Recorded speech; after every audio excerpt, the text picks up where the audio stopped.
The Chris Johnston Show. Let's go! Your number one destination for a behind-the-scenes look at the game of hockey. Is this thing on? Here's NHL insider Chris Johnston and host Julian McKenzie.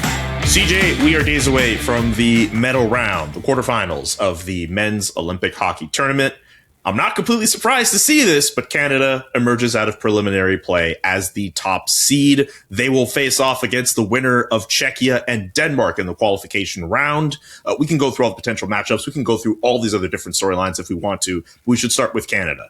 What do you make of how they've started this tournament 3-0 through the opening round of the tournament, including some wins over Czechia, Switzerland, and on France on Sunday? Yeah, depending what vintage of Team Canada fan you might be or international hockey fan, it's kind of weird to see a Team Canada start a tournament like this with so few kind of hiccups, question marks, things to fret about or worry about. You know, it doesn't guarantee that next week is going to be as good as this week. And, you know, next week or this week that we're in now, obviously is, you know, when the gold medals will be handed out. So, you know, I don't say it as a predictor of the future, but just more pointing out that usually there's a bit more feeling out process. And you know, it feels like right from the first game against Czechia through France, like they've really just taken care of business. There hasn't been too much cause for worry.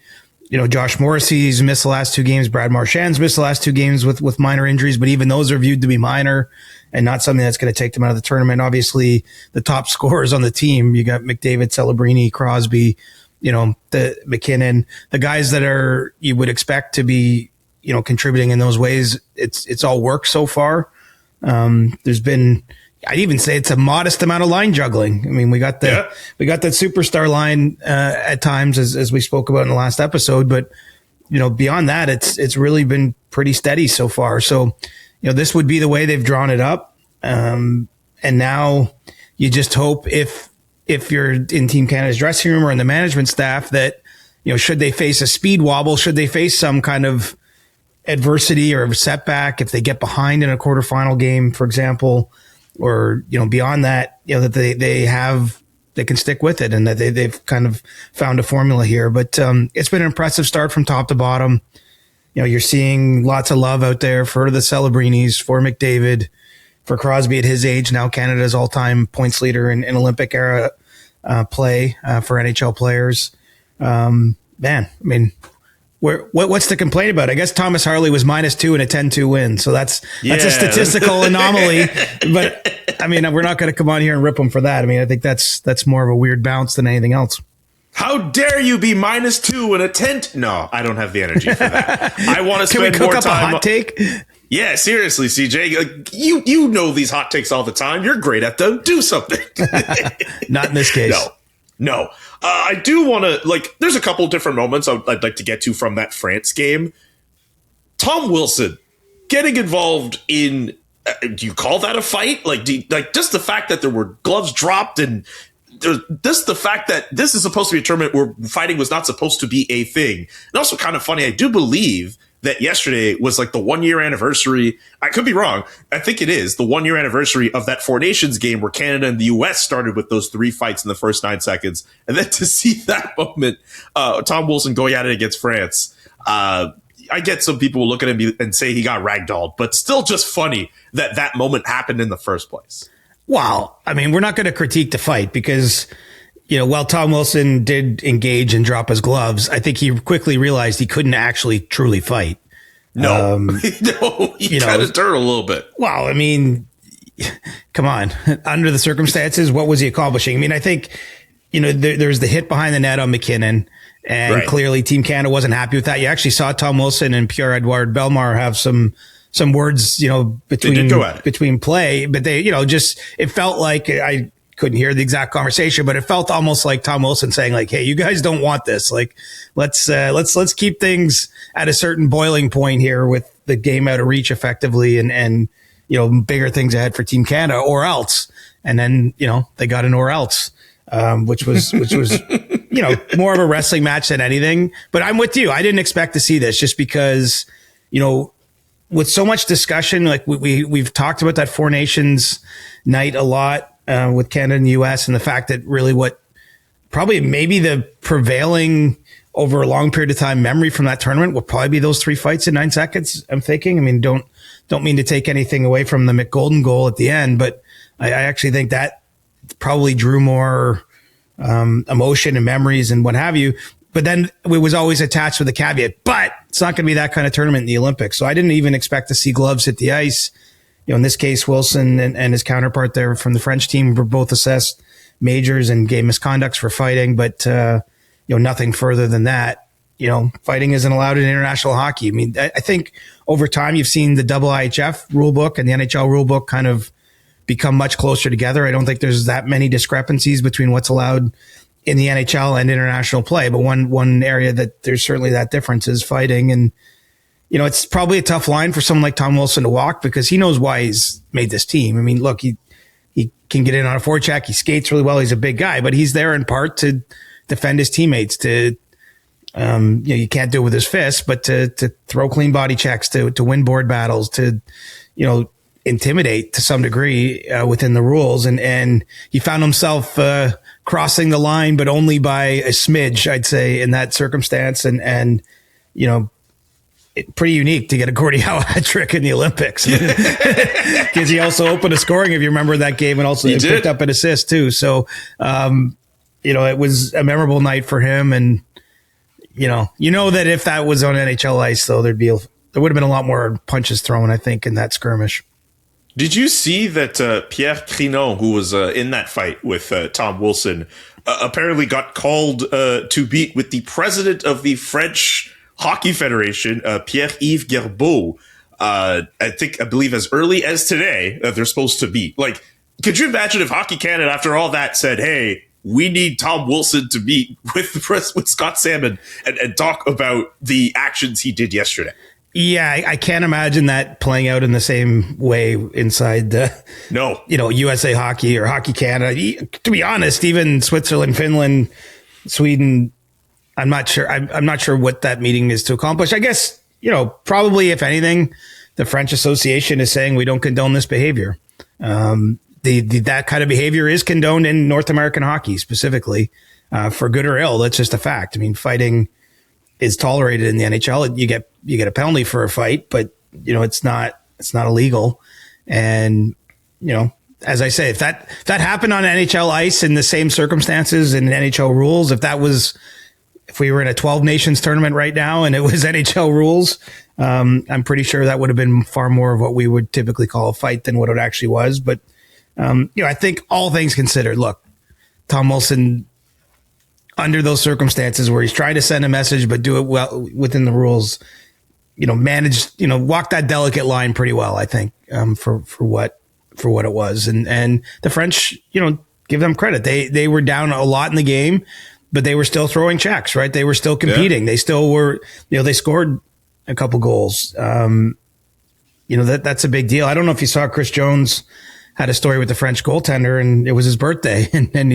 And Chris did a nice job at the CBC kind of outlaying, like, imagine being in his skates yesterday, going up against that Team Canada, knowing that it was probably a futile effort, even though you were going to give your best. And then to see all those goals go behind you got pulled after the second or during the second intermission. And then in the mix zone, he said, it's my birthday. And that was a gift. I thought it was a nice story, but I mean, there's two sides to all this, right? I mean, this is what makes the competition special. I mean, Pierre-Edouard Bellemare, who we mentioned, oldest skater in this men's Olympic tournament, captain of the French team. Obviously this isn't such a big deal for him in the sense that he's faced all these guys. He was in the NHL a long, long time until recently, but a lot of his teammates on that team, never got anywhere near the NHL. And so to play head to head with a Crosby and McDavid, and even one day, maybe they'll be talking about seeing Celebrini on the other side of the ice, depending on where his career goes from here. So, it was kind of unfortunate, I guess, the way or fortunate, maybe you like seeing a 10-2 score. I don't love that kind of game, but the way the rules were set up, Canada didn't really have a choice. I mean, in theory, getting the number one seed is what you would want, and Canada had a chance to secure that, and they managed to do it. And they didn't know what the U.S. was going to do in the night game, so they had to kind of run it up as far as they could to set the bar too high for the Americans to cross, and they managed to do that. Good plug on Chris Jones. He's usually pretty must read, so I'll make sure to read that after this episode is done. Yeah, really unique story. Yes. To I think of it always as a writer myself, and as you are, Julian, like you're covering a game like that. You're usually selecting storied ideas in real time, right? You might have written about Tom Wilson yesterday if you were covering that game. You might have written about Macklin Celebrini scoring 2 more goals, a penalty shot goal. Being this young player who's had an immediate impact. Obviously, it's never a bad day to write about McDavid or Crosby or those guys. But the fact he chose the French goaltender, that just in and of itself was unique, and he did a really nice job telling that story. And, I've known Chris a long, long time, and it was actually cool. We spent some time together in Milan last month when we were both there for the test event, even grabbed a dinner together. So definitely want to tip my cap to him. I met Chris like over a decade ago at, I want to say, I don't know if you ever experienced it when you were in school, but Nash, there was a student newspaper conference that a lot of student newspaper journalists would go to. And Chris Jones would be like the big marquee guy at the events. Like you see him, it's like, oh yeah, like this guy knows how to write. Like I have a photo of me with him, like I think in Ottawa, actually, from like 2014 or 2015. Wow. So I don't think he remembers who I am, but I remember who Chris Jones is. That's good. Well, he'll meet you. Don't worry, your paths will cross again. For sure. Anyway, Macklin Celebrini, that penalty shot, that was my favorite thing from that game against France. Him getting that penalty shot. And I get and you can explain some of the rules too when it comes to penalty shots at the international level. The fact that John Cooper let him take that shot. I love the sky cam view from behind following him as he makes this sweet move and the finish, and then the shot of his parents celebrating in the stands. What a moment for this kid who, remember at the beginning of the year, just the idea of him being on an Olympic team, you're like, oh man, is Canada going to skew that young? And then you point to the fact that he had that experience with Crosby at the World Championship the spring prior, and now we're seeing this kid who, maybe the next one, just already be a delight on the international stage. Like, what a time, what a moment for Macklin Celebrini. Yeah, I mean, his feet must not be on the ground yet entirely. And I'll even give you some insight into my own decision making. I was at the camp in August, and I was offered a chance to basically pick a player from Team Canada and follow them through their media day thing. So they went from station to station, some of it serious sit down interviews. One of them, they were actually getting fitted for their jerseys and taking the headshots. Another one, it was sort of like what I call goofy social media games, stacking cups and things like that nature.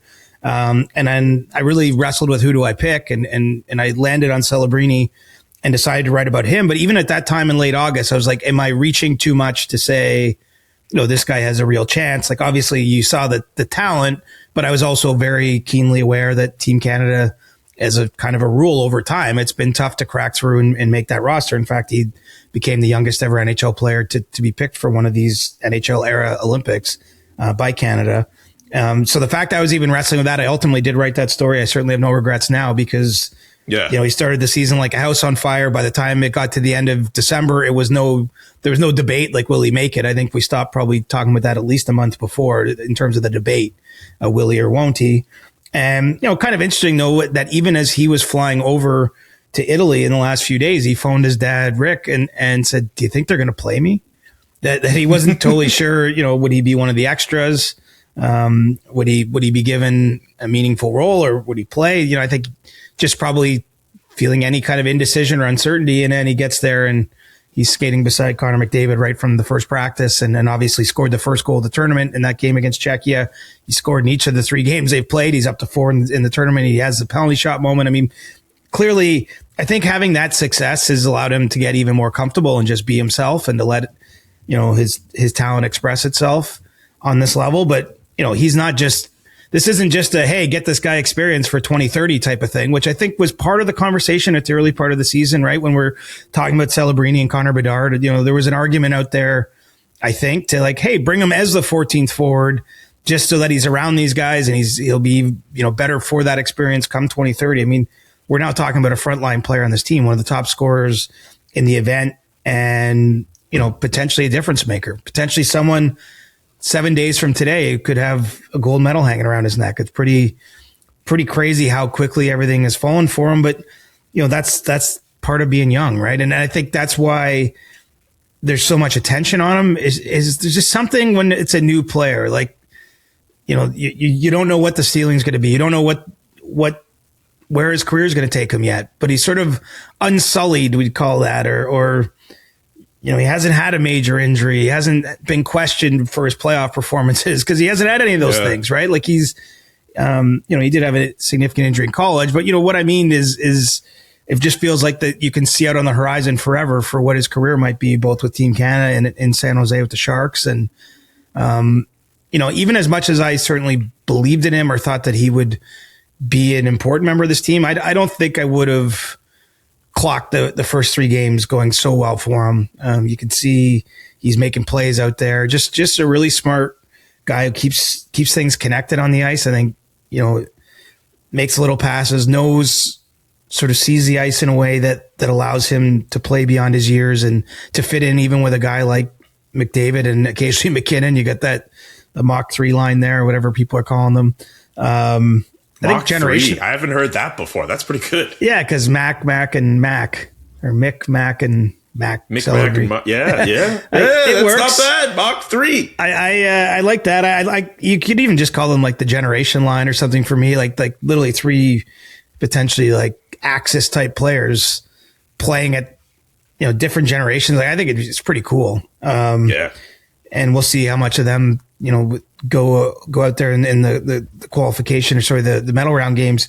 But the final point on Celebrini is he's just like it's so far beyond. His dream probably stopped at like making the team. Like now it's just like, all right, kid, just there's no expectations. Like just go give it. And actually Belmar had a really nice quote post game about him, just like, wow, if this is what 19 looks like in the NHL, it's a good thing I'm not in the NHL anymore. Like basically, if this is where the game's going, I've definitely aged out at this point. And it's great for Team Canada of the moment. I think if you want to just even for a moment think ahead to 4 years from now, having him and Bedard and Schaefer and all these other players plus whoever else would be a holdover from this team, it looks to be like Team Canada's in good hands well beyond this current event. One small thing, I love the fact that Celebrini didn't know about the rule with the penalty shot, and he would have gone to the bench and let Connor McDavid take it. Well, it's funny, you mentioned the shot of his family. Like I actually liked the shot before he took the penalty shot. Like his dad Rick looked genuinely sort of anxious, nervous, whatever. And I guess why not? But at that point Canada did have a lead in the game. I think it was 4-0, I want to say. When he took that penalty shot. It was Canada started rolling at that point. Point was that came in the second period. Canada had already probably scored enough goals to win the game. If he missed, the stakes for missing there, it wasn't like late in the third period of a tie game in the quarterfinals, right? Where the stakes would be massive and you would expect obviously all those kinds of nerves. But obviously, watching your kid, I can't even imagine being his parents either. In that moment. And, his dad being so involved in sports, working for the Golden State Warriors now, but having been around a lot of elite level athletes, like to see his son now on basically the highest stage you could have as a hockey player. You might argue, I guess, a Stanley Cup, but representing your country and playing on the top line at 19 is, just not something we see a lot in Canada because there's so many forwards and there's so much depth of that position. And yet he's challenging all of our beliefs. He's challenging all the assumptions of how it's supposed to go, and he's exceeding them all by a long shot. Very quickly, you mentioned off the top the health of Josh Morrissey and Brad Marchand. How likely is it that we see those 2 players back in the lineup for Canada during the medal rounds? Well, the fact they both skated before the France game, I think, is a good indicator. That's a game that was played on Sunday. The quarterfinal isn't played till Wednesday, so. Given the stakes of the game and the fact that they're already skating with a couple days more recovery and treatment time, I think it's very likely. John Cooper said explicitly on Marchand that he will be back for that quarterfinal game. But I would expect the same for Morrissey. Canada had the benefit to give both players a little extra time. And with the way the format of the tournament works, even getting fresh skaters back in there could be positive because whoever they face on Wednesday in the quarterfinal, that team will have played Tuesday in a qualification game that they had to win. So, Canada is going to be a more rested team against, whomever they draw in that next game and adding a few players in that have, gone almost a week, I guess, between games, could be a benefit too in terms of getting some fresh legs in the lineup. Anything else you'd like to mention about Canada's first few games before I move on to Team USA and some of the other teams that have played well through the first few games of this tournament? Well, it might be a segue, but you're saying you weren't surprised to see them win the group, and I certainly share that. But I was a little surprised to see them win the top seed, just because it looked to me like the U.S. probably had more of an opportunity to run up some of the scores in the group that they were playing in. And so I believe when I did my SDPN challenge, I think I had the U.S. as the number one seed overall coming out of this group stage. And so that it kind of underlines the initial point I made, that this has gone even better than you might expect for Canada, to put up those kind of numbers against the Czechs and the Swiss, and then ultimately France, plus 17 goal differential is pretty heady stuff. And, none of it matters at this point, other than it's slotted them where it slotted them. And now they got to win 3 Game 7s to win a gold medal. There's no other way forward. It's the same way for Team USA or anyone else that's, some teams, I guess, have 4 Game 7s because, some of the teams in the qualification round still believe they can win that gold medal too. All right, picture the scenario. It's late at night, you're scrolling through your feeds, and all of a sudden, you see it. That one product you've been looking for. I go through this all the time. Usually it's a pair of shoes or a really cool shirt that I like. You click on the link, you add it to your cart, maybe you even shop around a little bit more before you finally hit the checkout button. And as you're filling in your address, you realize you don't have your card anywhere around you. That's when you see it, that purple pay button that has all of your information saved, making checking out as simple as a tap on your screen. And that is thanks to Shopify. Shopify is the commerce platform behind millions of businesses around the world and 10% of all e-commerce in the United States, with so many brands getting involved. Get started with your own design studio with hundreds of ready-to-use templates. Shopify helps you build an online store that matches your brand style. What if people haven't heard about your brand? Shopify helps you find customers with easy-to-run email and social media campaigns. See less carts go abandoned and more sales go with Shopify and their Shop Pay button. Sign up for your $1 per month trial today at shopify.com/Johnston. That's shopify.com/Johnston. I'm going to say it one more time. Shopify.com/Johnston. The Americans are slated to play against the winner of Sweden and Latvia in the qualification round. The Americans had to push back and get a win over Denmark earlier in the tournament. On Sunday, they knock off Germany to assert themselves top 2 in the among all the seeds in this tournament. What do you make of how they've played collectively? We can get to some individuals, but collectively, what do you think of them? Well, I think if we put it on like a graph, it's going up and to the right, like it's getting better. The wins against Latvia and Denmark to start the tournament, I think left a little to be desired at times in terms of just lack of urgency, commitment. They weren't finding maybe some of that chemistry I've talked about with the Canadian top players. I think it got a lot better against Germany, frankly. A nice night for Auston Matthews there. And I know he's been under a lot of spotlight. I think some of it a little unfair at this stage. I mean, given that the team's won every game, that he's the team's top scorer through 3 games, or point producer. And if you look at chances created and shots on net and all those things, he's in a favorable position. Obviously, Jack Eichel's had a really nice start too, playing with the Tkachuks. So, I think that if you're in the USA camp, you're feeling good because you've seen it get better and better. And I thought the Germany game, especially, they just looked emotionally where you would want to be on this level. The chirp will stand out. Obviously, the Tkachuk chirp on Draisaitl, like that's a moment. But I think more than that moment, what I saw in that game was them making life very difficult on the Germans. Exerting their will, their physicality. Eventually put a few pucks in the net and took away the opportunity for the possibility of an upset that, was still there. It was only 1-0 at the first intermission, for example. So Germany was in the game, but, I thought there was some clear separation from that point on, from the American side of things. So, given that they're in the same boat as Canada where they're thinking gold medal or bust, they can be telling themselves the same story, that they're on the path to doing that. And frankly, maybe what's happening here, we'll see. Maybe these two teams are just on a crash course with each other for the gold medal because, I think they've certainly been the best 2 teams in the tournament so far. But the nature of the beast is there could be upsets. You might remember the Belarus win, the Tommy Salo goal in 2002. Tommy Salo shocked the Swedes. The Swedes are probably the best in that tournament, frankly. If you remember, they opened that tournament with a 5-2 win over Canada, playing a different style. I think they called it the torpedo back then, that then was played in the NHL and had tons of success. Canada just didn't have an answer for it. The Swedes were rolling in that tournament until they weren't. And then that set up a U.S.-Canada final. The point is being the best team through 3 or 4 games doesn't mean you're going to get to play for gold. And so this will be a tense few days, especially, the practices that'll be held. And then, you lose the quarterfinals and all the work, all the buildup, it's just over. At least if you win that game, you're guaranteed to play for a medal.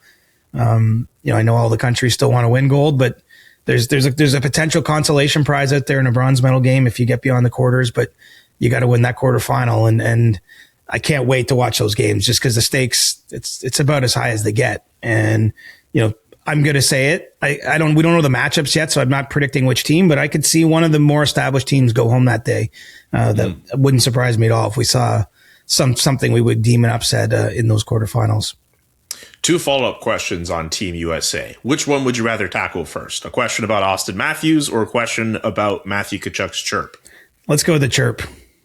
So Matthew Tkachuk, for those of you who did not catch the chirp he did on Leon Draisaitl on the ice, yelling, "Always the bridesmaid. Leon, always the bridesmaid, never the bride." Obviously a reference to the fact that the last 2 Stanley Cup finals, Matthew Tkachuk has gotten the better of Leon Draisaitl and the Oilers in those Stanley Cup final matchups. In terms of chirps we've heard over the years, and I get that chirping is at a point now where it's not as vicious as it might have been in previous years because of mics and people being nicer and all of that. What does that rank for you in terms of chirps you've heard?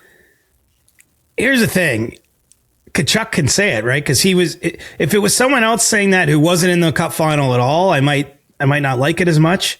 But Tkachuk was on the winning side of the two times that, effectively made Leon the bridesmaid, I guess. So, it's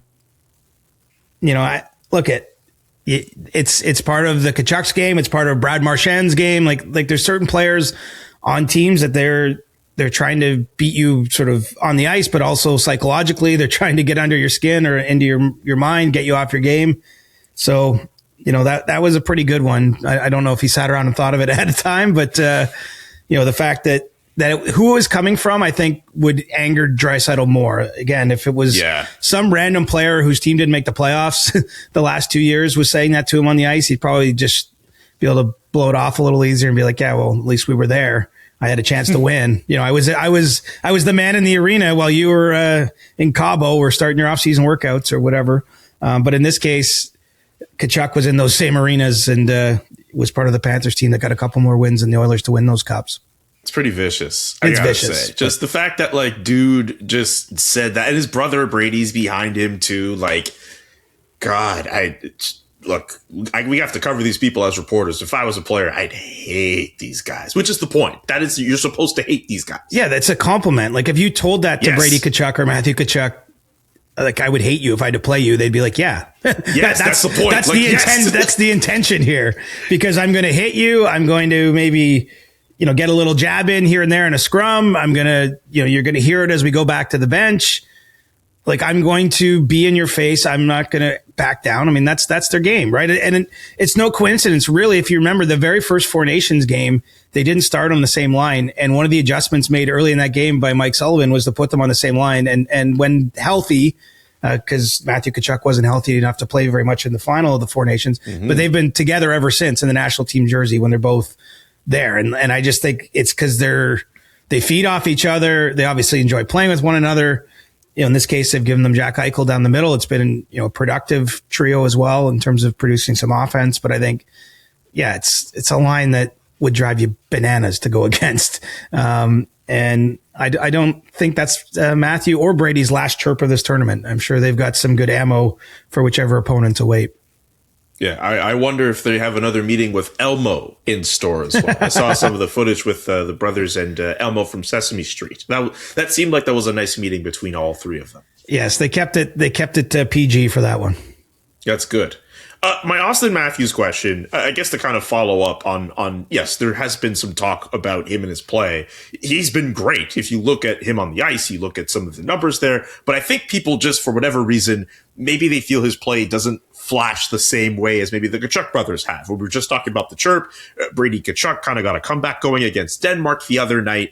And some people have even suggested, like, hey, should Auston Matthews actually be the captain of Team USA? Maybe it should have gone to a whole other player. What do you think about that side of the discussion when it comes to Auston Matthews and him being on Team USA?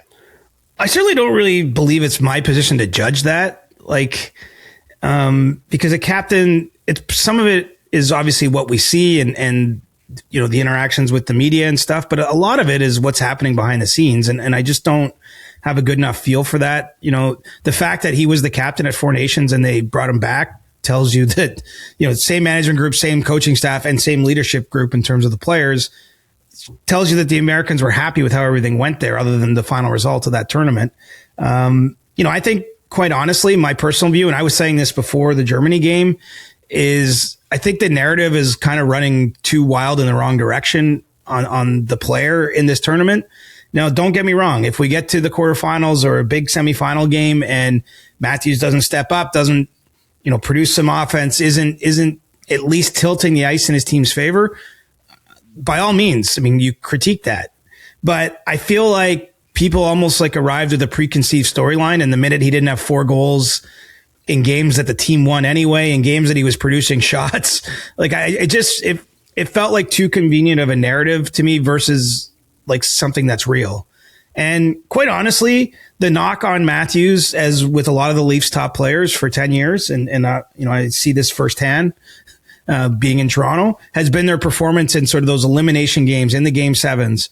You know, to me, round robin game 1 or 2, whether he had 1 point or 2 points, like, it's not, you can judge his play, but it's not really what we're measuring. I think what people want to know about him or are curious about is, can he find another gear and another level in like a must win moment, right?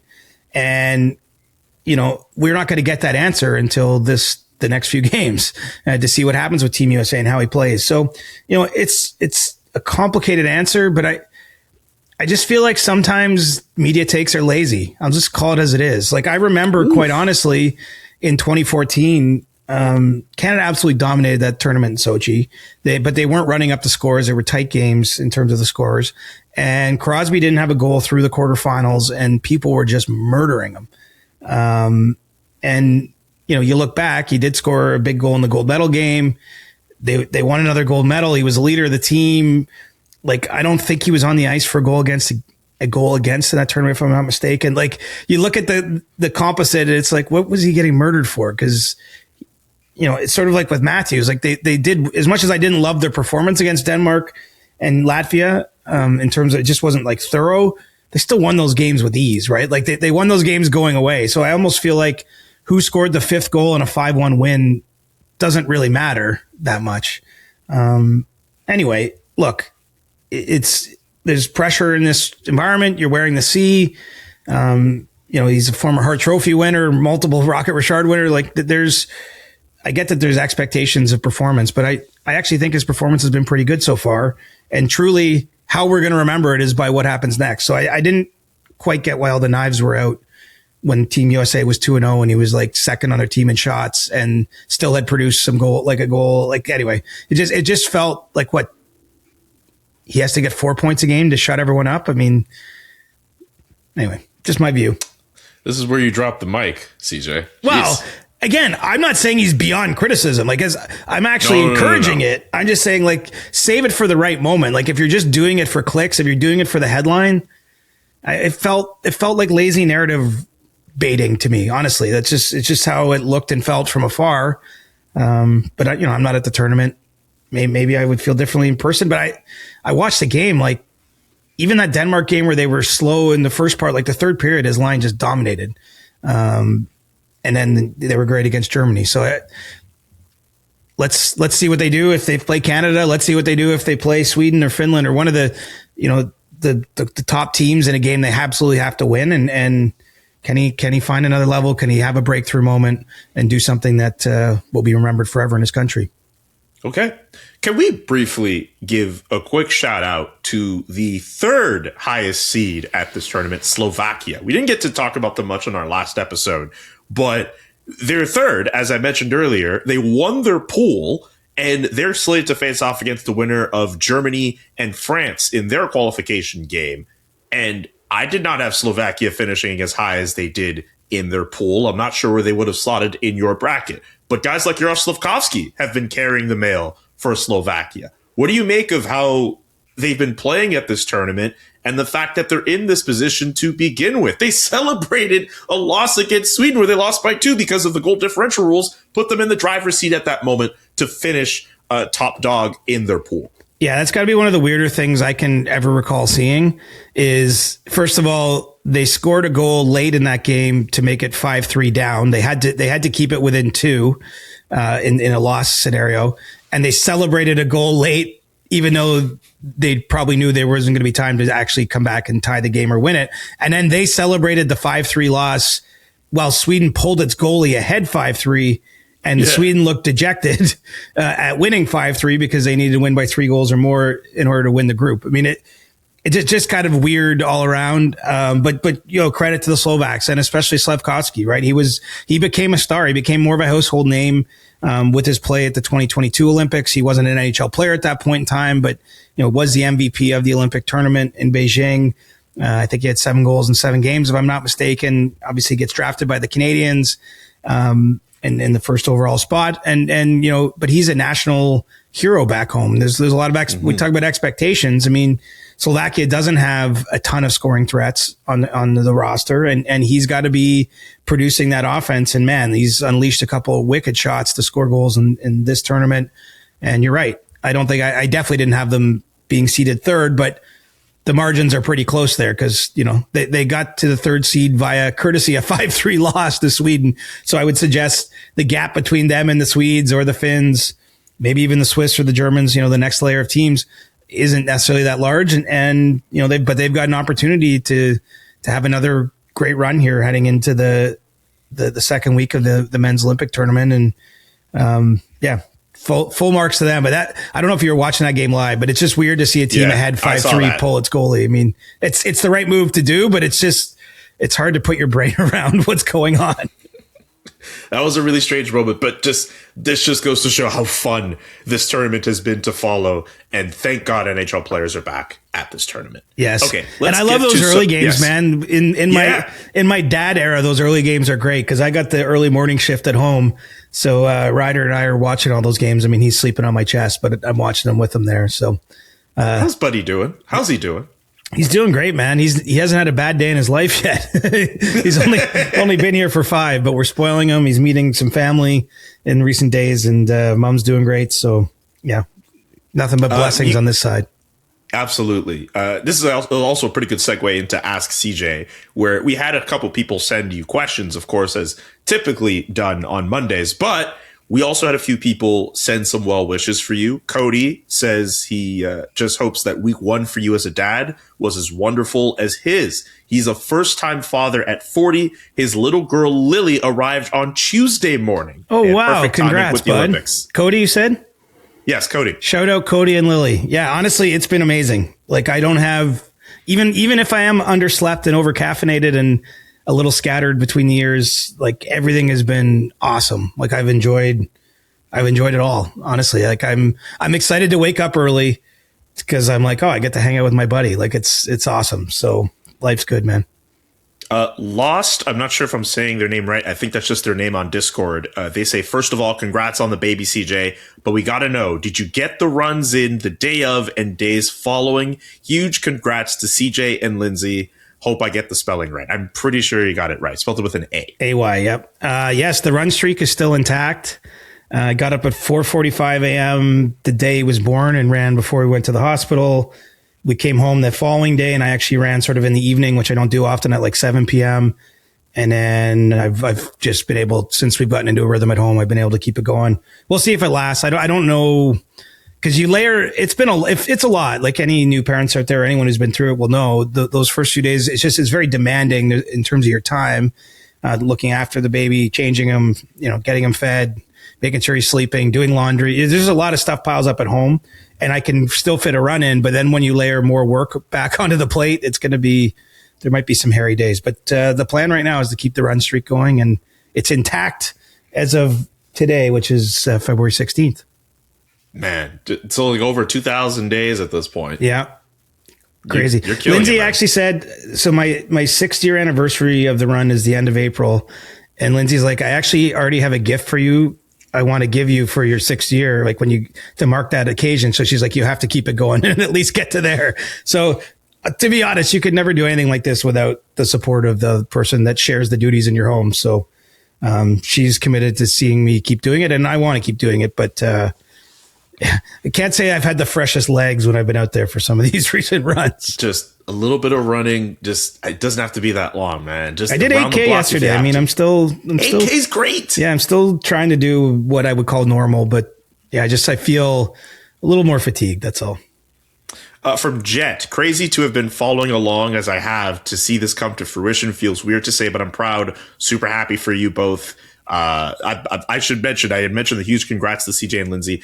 They're the ones who actually said that. I think I just read too fast, but they're super happy for you both and excited to be part of the family through the podcast. All my love from Australia. Thank you, Wow. Jet. Awesome. Yeah, you got love from everywhere, man. Yeah, I actually got a bunch of 100%ers DM me and shared their congrats and said they don't mind a little bit of dad content on the pod. So I'm telling you, I'm going to man. try to keep it at a minimum. Like, honestly, if it was up to me, I would just be sending nonstop photos into the group chat. Like, cause I'm just I'm so enamored with this guy, but I'm like, I'm pretty sure these other people don't need to see, like, Dude, you're not, I have no complaints. Send the baby photos. I'm trying not to be that dad, but I am that dad who's kidding who. You are that dad, and we love you for it. Some of the other questions that have come in. Richard says, which member of Team Canada has exceeded your expectations the most so far? Hashtag CJ Baby Report. Ooh. It's probably Celebrini at this point. Celebrini's sitting there as an answer. I feel like Mark Stone is kind of sitting there as an answer. Not that I thought dimly on Mark Stone, but I think he's been one of the real standout forwards. I would have said Thomas Harley. I thought he was good, especially in the first 2 games, but then you got that -2. So maybe that takes him out of the running here. What about Jordan Biddington? Yeah.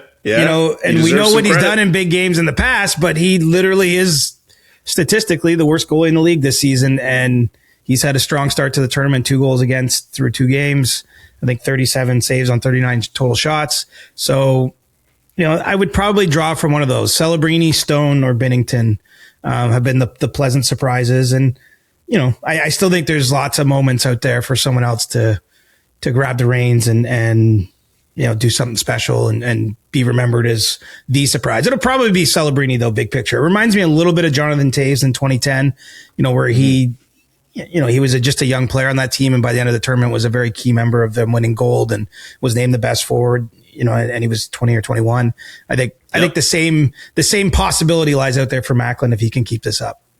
My toxic trait for the 2010 games was that I thought Jonathan Toews plays so well, he could lay claim to being the best player in the world, which may be a bit too far, but he played damn well at that tournament. Over the years, that take was aired out like in various playoffs, like when the Blackhawks went further than the Penguins, right? Like, has Toews passed Crosby? Look, they're both great, but we now know definitively he was never really maybe a given moment for a minute or 2, but never in a meaningful way. There was a year where Evgeny Malkin played like the best player in the world in the absence of Sidney Crosby. There are guys who are allowed to momentarily hold the crown, but we know 87's got it. I mean, you might argue, McKinnon passed McDavid for a few moments, but then now it looks like it's bad. Like, it does happen. Look, greatness isn't one player doesn't get to be great. There's multiple great players at any given moment, but I don't think that chat would have that take rather would have aged too well. Last one for you from Charlie. What is the likelihood of non-NHL players on Olympic teams getting looks to sign after the Olympics? Are team scouts there? Definitely, there's a fair bit of scouting at this tournament and the men's world championship where you see similar type of rosters in the sense that, yes, the top countries do get NHL players like the Czechs a few years ago when they won gold in Prague in 2024, but they also had a roster similar to the one they have now with a lot of players like an Andre Kasha or Lucas Sedlak or Cervenka, these guys that are back here at this Olympics. I think that I haven't heard any specific buzz on a certain player I can point to. I know Szymanski, the German player, is in Edmonton's organization right now playing in the AHL. I wonder if we start to see him get a little bit more NHL love with the Oilers as time goes along. But certainly there's probably some chance there. I mean, usually after the World Championships, we see a player or two sign over North America.